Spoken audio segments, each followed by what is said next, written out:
হিমাচল সফরের দ্বিতীয় দিনে চাক্ষুষ করেছিলাম কিছু অসম্ভব সুন্দর ল্যান্ডস্কেপের। পেয়েছিলাম একটা সুন্দর শান্ত সকাল, যেখানে পাখিদের কোলাহল ছাড়া আর কোনো শব্দ নেই। লোকজনের ভিড় থেকে অনেক দূরে এমনই সেসব জায়গার গল্প বলবো আজ।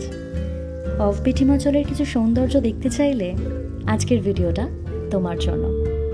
আমি Bidisha and welcome to my channel.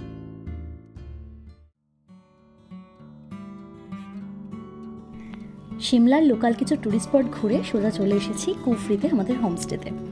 রুমটা বেশ সুন্দর করে গোছানো, তাই ভাবলাম রুমটা তোমাদের একবার দেখিয়েই দিই, কারণ এরপরে রুমের অবস্থা খুবই খারাপ হয়ে যাবে। একদম উপরের ফ্লোরেই 3টে আমাদের রুম রয়েছে, পুরোটাই কাঠের বানানো।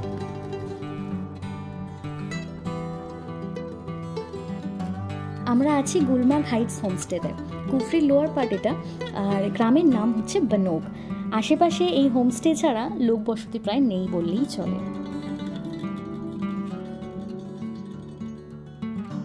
হোমস্টের সামনেই মেইন রাস্তা, আর তারপরে সবুজ পাইনের জঙ্গল। পাহাড়ের একেবারে শান্ত নির্জন প্রকৃতি যারা অনুভব করতে ভালোবাসো, যারা থাকতে ভালোবাসো এরকম প্রকৃতির মাঝখানে, তাদের জন্য কিন্তু এই হোমস্টে একেবারে পারফেক্ট।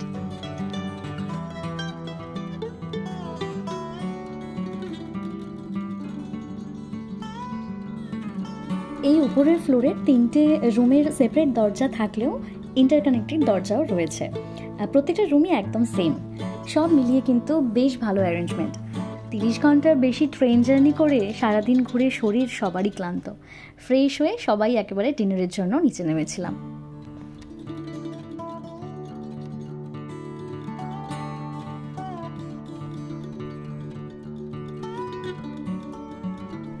একেবারে অথেন্টিক নর্থ ইন্ডিয়ার হিমাচলের গ্রামে মানুষজন যে খাবার খায়, এখন তাই খাচ্ছি। আছে ভাত, রুটি, রাজমা, পনিরের সবজি, আলুর তরকারি। আর যেটা খাচ্ছি সেটা হলো সিড্ডু, ঘরের তৈরি খাঁটি দুধের ঘি দিয়ে। বিশ্বাস করো, এরকম ঘিয়ের গন্ধ আমি কখনো পাইনি।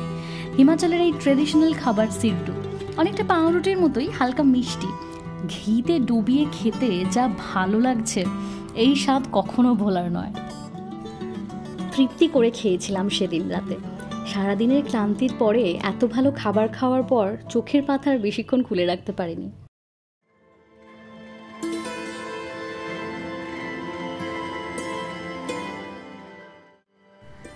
পরের দিন এমন একটা ভোর দেখেছিলাম যা সারা জীবন মনের মণিকোঠায় রয়ে যাবে। নেই কোনো বাস গাড়ির হর্নের শব্দ, নেই মানুষের কোলাহল। আছে শুধু পাখির ডাক, পাহাড়ের শান্ততা, মৃদুমন্দু হাওয়ার স্নিগ্ধতা, আর মেঘের ফাঁক থেকে উঁকি মারা এক টুকরো সূর্যি মামার হাতছানি। মনে হচ্ছে জীবনের সমস্ত জটিলতা যেন কিছুক্ষণের জন্য এই পাইনের জঙ্গলে হারিয়ে যাচ্ছে। এরকম কিছু সুন্দর মুহূর্তের সাক্ষী হওয়ার জন্যই তো পাহাড়ের কাছে বারবার ছুটে আসা। Good morning everyone. আজকে আমরা আছি এখন কুফরিতে। কুফরির একটু লোয়ার পার্ট, এটাকে বানোগ বলা হয় জায়গাটাকে। আর বেরিয়ে যাচ্ছি কুফরি থেকে, ব্রেকফাস্ট করবো। ব্রেকফাস্ট রয়েছে আলুর পরোটা। আজকে তো যেখানে যেখানে যাবো ডেফিনেটলি ভিডিও করবো, তোমরা দেখতেই পাবে। তো চলো নিচে যাওয়া যাক। তার আগে তোমাদের একবার ভিউটা দেখাই এখান থেকে। এই হচ্ছে আমাদের হোমস্টের চারপাশে ভিউ, ভীষণ সুন্দর। সকালে উঠেই মনটা একেবারে ভালো হয়ে গেল এত গ্রিনারি দেখে। আর রুম ট্যুর তো দিয়েইছি। এই যে এখানে এটা একটা ছোট্ট ব্যালকনি মতো রয়েছে। রুমের মধ্যে কোনো ব্যালকনি নেই, এটাই একটা কমন প্যাসেজ রয়েছে। আর এই যে পুরোটাই কিন্তু নো স্মোকিং জোন, কারণ সব কিছুই কাঠ দিয়ে তৈরি এখানে রুমগুলো, তো সেজন্য নো স্মোকিং জোন। আর পিছনটা তো একদম জঙ্গল রয়েইছে। ভীষণ সুন্দর জায়গা, একদম অফবিট, একদম শান্ত চুপচাপ। মানে যারা একদম ক্রাউডেড প্লেস পছন্দ করো না, তাদের জন্য কিন্তু এই জায়গাটা ভীষণ পারফেক্ট। আমাদের ভীষণ ভালো লেগেছে এখানে থেকে। আমাদের 1 নাইট স্টেই ছিল, তো মনে হচ্ছে আর একদিন থাকলে ভালো হতো। জায়গাটা এত সুন্দর। আর আজকে ওয়েদারও খুব ভালো, একদম রোদ উঠেছে, কিন্তু রোদের সেরকম তেজ নেই। ওয়েদারটা একদম প্লেজেন্ট, না ঠান্ডা না গরম, ভীষণ ভালো লাগছে। সবাই নিচে নেমে গেছে, ব্রেকফাস্ট করব, চলো দেখা হচ্ছে। এই যে বাইরে থেকে হোমস্টে, গুলমার্গ হাইট হোমস্টে। আমরা ওই 3টে রুমে ছিলাম, তিনজন কাপল আমরা বন্ধুরা এসেছি। তো উপর থেকে তো ভিউটা সুন্দর, তোমাদের দেখালামই। তো এখান থেকে একবার ভিউটা দেখাই।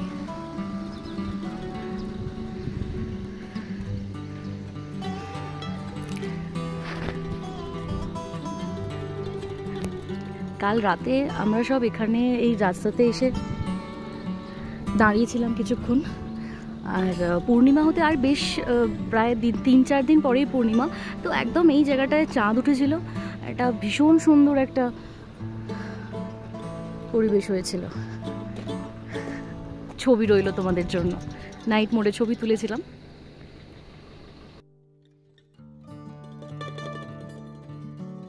এই যে আমাদের ওখানে ট্রাভেলার দাঁড়িয়ে রয়েছে, লাগেজ সব তোলা হবে এবার। আমরা ব্রেকফাস্টের জন্য ওয়েট করছি।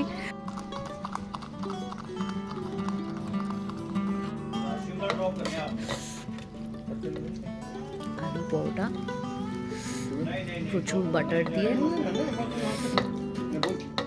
সাথে একটু আচার।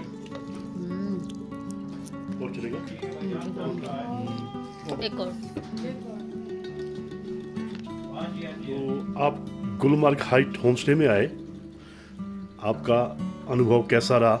हम आपसे एक अपने मतलब ये चाहेंगे।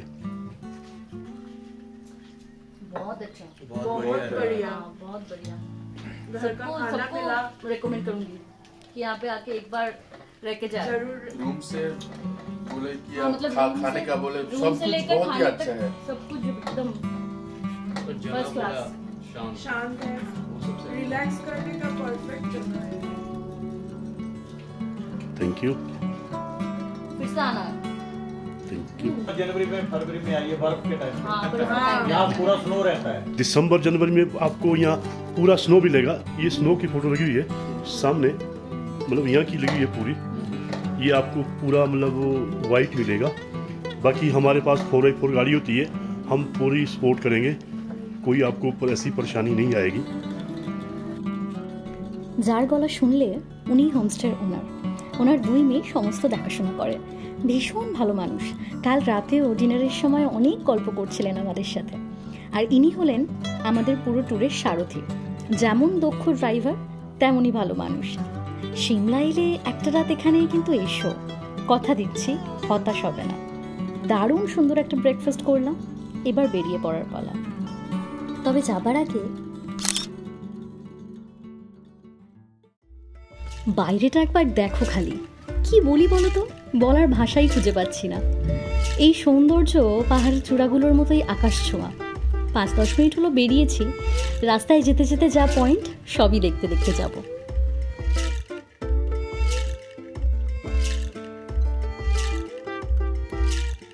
যেতে যেতে বারবার একটা গানের লাইনই মনে আসছে, সফর খুবসুরত হ্যায় মঞ্জিল সে ভি। তোমরাও এনজয় করো এই সুহানা সফর আমার ক্যামেরার মধ্যে দিয়ে।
নেমেছি এখন একটা জায়গাতে, মাতিয়ানা জায়গাটার নাম। তো এখান থেকে যে ভিউটা আছে সেখান থেকে দেখা যায় সব থেকে বেশি আপেল যে চাষ হয় সেটা পুরোটা এখান থেকে দেখা যায়। বাট তার আগে তোমাদের চারপাশের ভিউটা দেখাই, দেন পুরো ভ্যালিটা দেখাবো। যারা জিন্দেগি না মিলেগি দোবারা মুভিটা দেখেছো তারা হয়তো রিলেট করতে পারবে। এই পাহাড়ের ভিউটা একেবারে একরকম, যেখানে অর্জুন মানে ঋত্বিক রোশন যেতে যেতে হঠাৎ গাড়ি থেকে নেমে ল্যাপটপ খুলে মিটিং করছিল। এখানে দাঁড়িয়ে ওই সিনটার কথাই সবার আগে মনে পড়লো। অসম্ভব সুন্দর একটা জায়গা, আর দূরে ভ্যালিটা তোমাদের দেখাই চলো।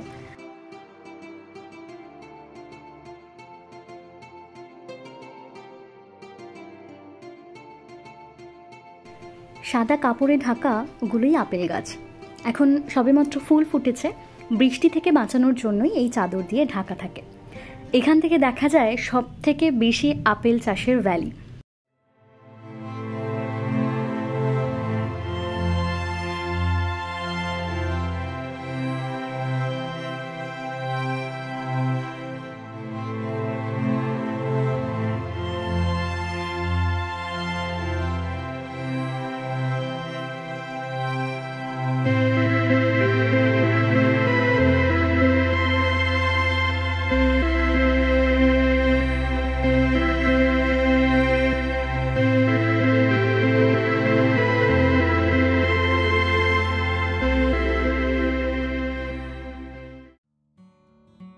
কিছুক্ষণ বাদেই এসেছি এখন Rajiv Gandhi high altitude training সেন্টারে। হিমাচল প্রদেশের অন্যতম একটি স্পোর্টস ট্রেনিং ফ্যাসিলিটি এটি। অ্যাথলেটিক ট্র্যাক থেকে শুরু করে ফুটবল, বাস্কেটবল, ব্যাডমিন্টন ইত্যাদি সমস্ত রকম স্পোর্টস ফ্যাসিলিটি রয়েছে এখানে। ট্যুরিস্টরা এখানে আসতে গেলে আগে থেকে পারমিশন নিতে হয় ভিতরে যাওয়ার জন্য। আমরা আর যাইনি। দূরের পাহাড়, নিচে সবুজ মাঠ, এই ভিউ দেখেই দিল খুশ হয়ে গেছে আমাদের।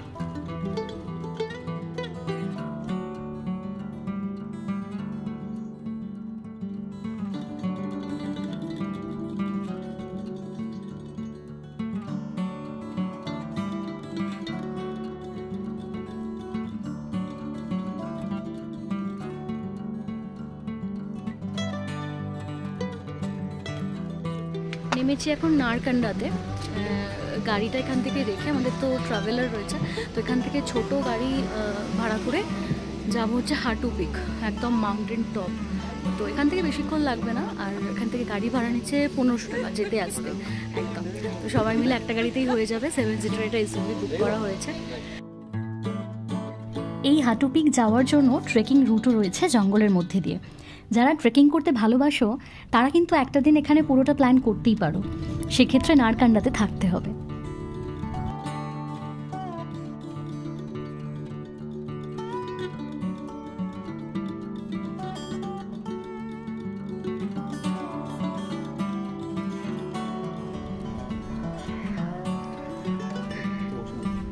হ্যাঁ, যেখান দিয়ে একটু হেঁটে এগোতে হবে।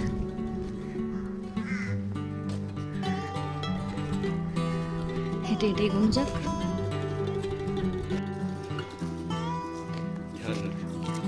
এই হচ্ছে মন্দির।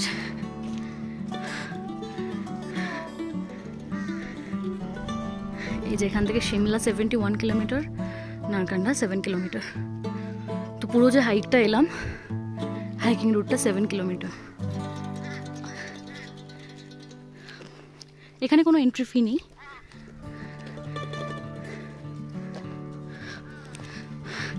এই যেখান দিয়ে সোজা রাস্তাটা এসছে, আমরা এখান দিয়ে এলাম। এই দূরে দেখা যাচ্ছে হাটু মন্দির, একদম পাশ দিয়েই রাস্তা আছে। এখানে ওয়াশরুম রয়েছে, এই গ্রিনটা এখানে ওয়াশরুম রয়েছে। পাশ দিয়ে কিছুটা হেঁটে এসে এই ভিউ পয়েন্ট অ্যাকচুয়ালি এখন উঠেনি, কিছুটা একটু উঠতে হবে। এই যাও। তো এটা আমি সেকেন্ড টাইম যাচ্ছি। ফার্স্ট টাইম গিয়ে জাস্ট মুখটা হাঁ হয়ে গেছিলো। It was like oh my God, what a view. তো চলো তোমাদেরও দেখাই।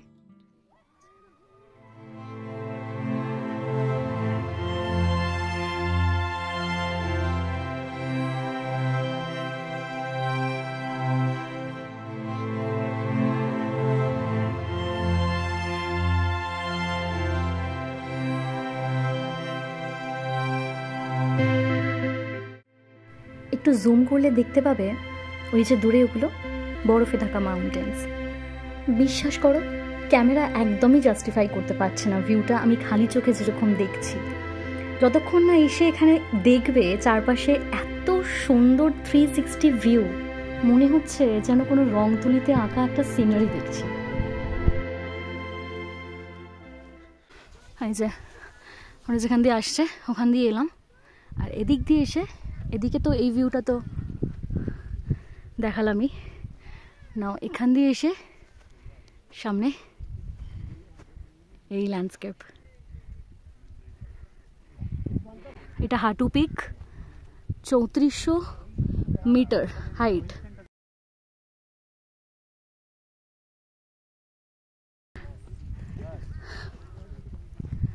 দূরে বোঝা যাচ্ছে কিনা পাহাড়গুলো বুঝতে পারছি না। এগুলোতে পুরো একদম বরফ, সাদা বরফ পড়ে আছে। ওদিকে একটা ছোট্ট পাহাড়ে একটু জুম করি, তো ফেটে যাবে। এই যে এই পিকটাতে বরফ হয়ে আছে। দেন এই সাইডের তো পুরোটাই বরফ হয়ে আছে। Oh my God, look at this side. আর একটু জুম করি।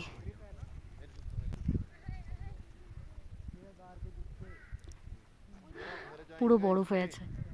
হাটু পিক ইজ অসম, পুরো একদম 360 ডিগ্রি ভিউ, ভীষণ সুন্দর। মানে এখানে আসলে কিন্তু একদম যেতে ইচ্ছা করবে না। আমরা অনেকক্ষণ ধরে ফটোশ্যুট করছি, ভিডিও করছি, রিলস বানাচ্ছি, বাট একদমই যেতে ইচ্ছা করছে না। কিন্তু টাইম হয়ে যাচ্ছে আমাদের, ওদিকে তো ড্রাইভার তাড়া দেবে আবার গেলে, কারণ আরও অনেক জায়গায় যাওয়ার আছে, তো একটু টাইম লাগবে, সেজন্য এখান থেকে বেরোতে হবে। ইচ্ছা একদমই করছে না। দারুণ জায়গা।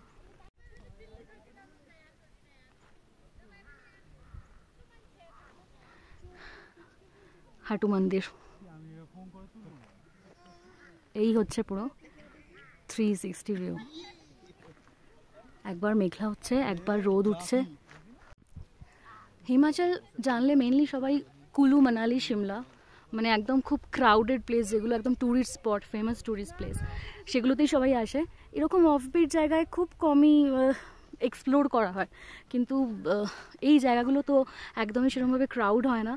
ভীষণ ভালো লাগবে। তার কারণ হচ্ছে একদম চারপাশটা শান্ত, শুধু একটু পাখির কিচিরমিচির আওয়াজ শোনা যাচ্ছে। আর ভিউ তো ভিডিওতে দেখালামই, সেই সুন্দর। এই যে বন্ধুরা কিন্তু এখনও মানে টায়ার্ড হবে না, ওরা ফটোশ্যুট করেই যাচ্ছে।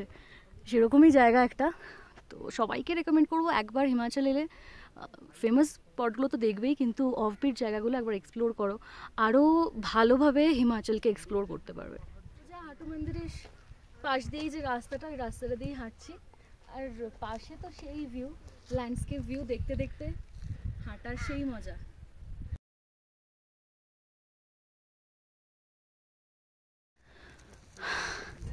এই আর একটা লাস্ট ভিউ পয়েন্ট হাটু পিকের। এই রাস্তাটা দিয়ে এলাম, অ্যান্ড সামনে এটা লাস্ট একটা ভিউ পয়েন্ট।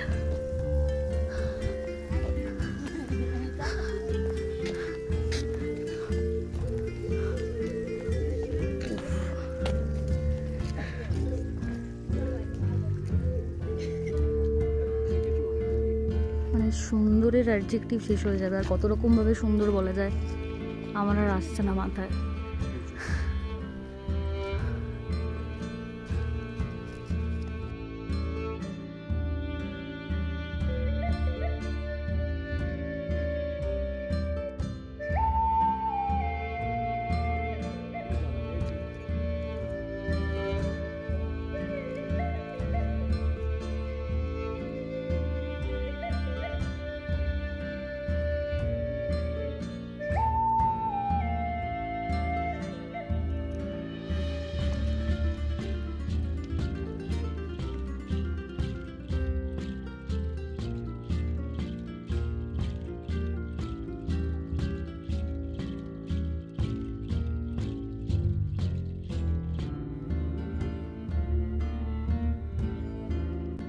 একটু আগে দূরে বরফে ঢাকা যে মাউন্টেন্সগুলো দেখলে, ওগুলো ধুলাধার আর পীর পঞ্জল রেঞ্জের মধ্যে পড়ে। নারকান্ডা রিজিয়নের সবথেকে হাইয়েস্ট পয়েন্ট এই হাটু পিক। ট্রেক করে এলে সানরাইজ দেখতে ভুলো না কিন্তু।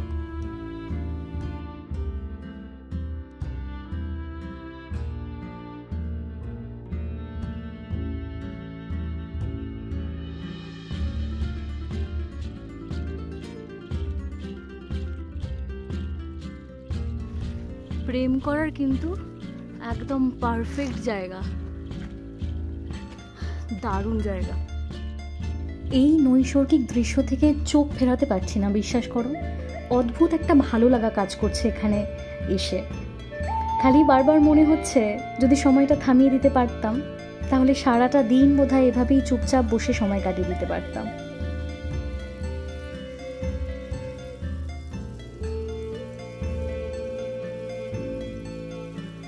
এত সুন্দর সুন্দর ফুল হয়ে যাচ্ছে, এখানে কিন্তু লেখাই আছে কৃপয়া ফুল না তোড়ে, কারণ অনেকেরই তো একটু বাজে স্বভাব আছে, সুন্দর ফুল দেখলে এবার ছিঁড়ে নিয়ে একটু কানে লাগিয়ে ছবি তোলা, হাতে নিয়ে ছবি তোলা, যেটা একদমই উচিত না।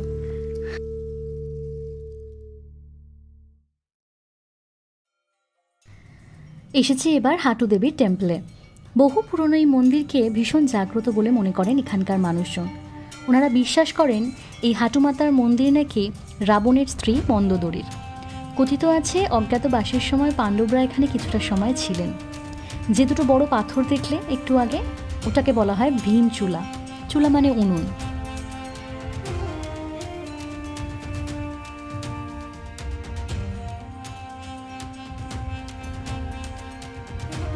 হিন্দু আর বৌদ্ধ এই দুরকম ধর্মের স্থাপত্যকলারই অদ্ভুত সংমিশ্রণ রয়েছে এই মন্দিরের ডিজাইনে। পুরোটাই কাঠের কাজ করা, তবে মন্দিরের ভিতটা একটি মাত্র পাথরের উপর তৈরি।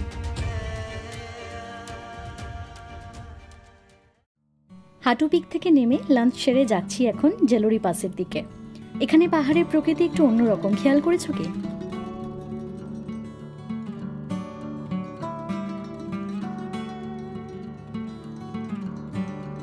এই যে এখানের রাস্তাটা অনেকটা সিকিম যাওয়ার মতো। বিকেল প্রায় হয়েই এসেছে। সারা দিনের পর ওদেরও এবার ঘরে ফেরার পালা।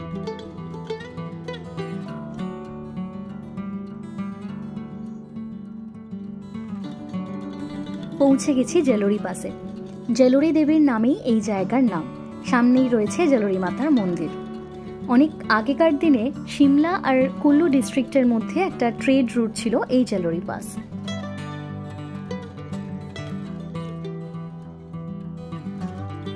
ওই যে দূরে পাহাড়গুলো দেখা যাচ্ছে, যেখানে কালো মেঘ রয়েছে, ওখানে কিন্তু বৃষ্টি হচ্ছে।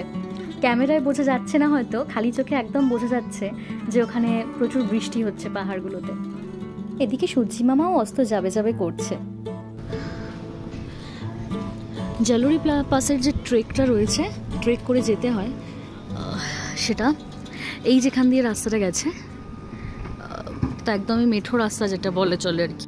প্রায় 2.5 কিলোমিটার ট্রেক তো, আর ওপরে অনেকটাই উপরে, তো ওখানে হয়তো বৃষ্টি হতেও পারে, কারণ চারদিকে মেঘ হয়ে আসছে। তো অলরেডি বৃষ্টি এক পশলা হয়তো হয়েও গেছে, রাস্তা পুরো ভিজে একেবারে। আর ঠান্ডা মানে সেই জব্বর ঠান্ডা, মুখ দিয়ে ধোঁয়া বেরোচ্ছে, এত ঠান্ডা, মানে হাড় কাঁপিয়ে দিচ্ছে এরকম ঠান্ডা। অনেকটাই উপরে চলে এসেছি।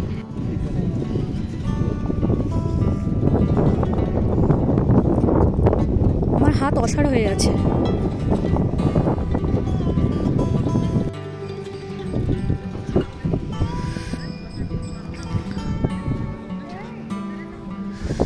ওদিকের পাহাড়ে কিন্তু একদম পুরোটা বরফ পড়ে আছে, দেখতে পাওয়া যাচ্ছে। কি যে ঠান্ডা সেটা বলে বোঝাতে পারবো না, মানে একেবারে কনকনে ঠান্ডা যেটাকে বলে সেরকম। বৃষ্টি হতে হঠাৎ করেই টেম্পারেচারটা কমে গেছে। আর সকালে যেরকম দেখলাম একদম সানি ওয়েদারে একটা ভিউ, সেরকমই মেঘলা ওয়েদারে কীরকম ভিউ হতে পারে সেটাও এক্সপিরিয়েন্স করা হয়ে গেল জেলোরি পাসে এসে।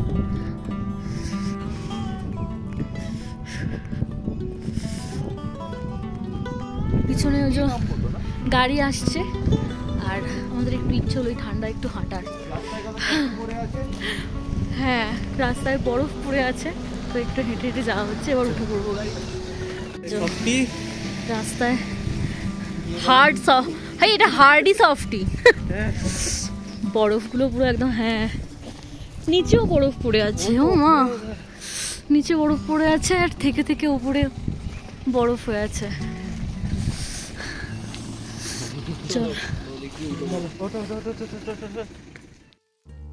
ঠান্ডায় কাবু হয়ে হাত গরম করতে করতে এখন যাচ্ছি আমরা জিভি, ওখানেই আমাদের নাইট স্টে রয়েছে। আর এখন যাচ্ছি সোজার দিয়ে। এই জায়গাটা যারা ট্রেকিং করতে ভালোবাসো তারা কিন্তু এক্সপ্লোর করতে আরও ভালোভাবে পারবে। এখানে প্রচুর ট্রেকিং রুট রয়েছে। এবারের মতন সোজার সিনিক বিউটি আমাদের গাড়ি থেকেই দেখতে হয়েছিল।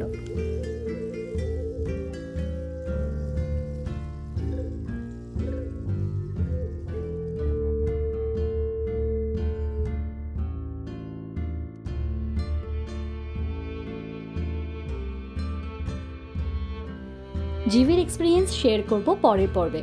আজকের ভিডিওটা কেমন লাগলো কমেন্ট করে অবশ্যই আমাকে জানিও, আর ভালো লাগলে একটু শেয়ার আর সাবস্ক্রাইব করে দিও। দেখা হচ্ছে পরের ভিডিওতে। Till then, tata.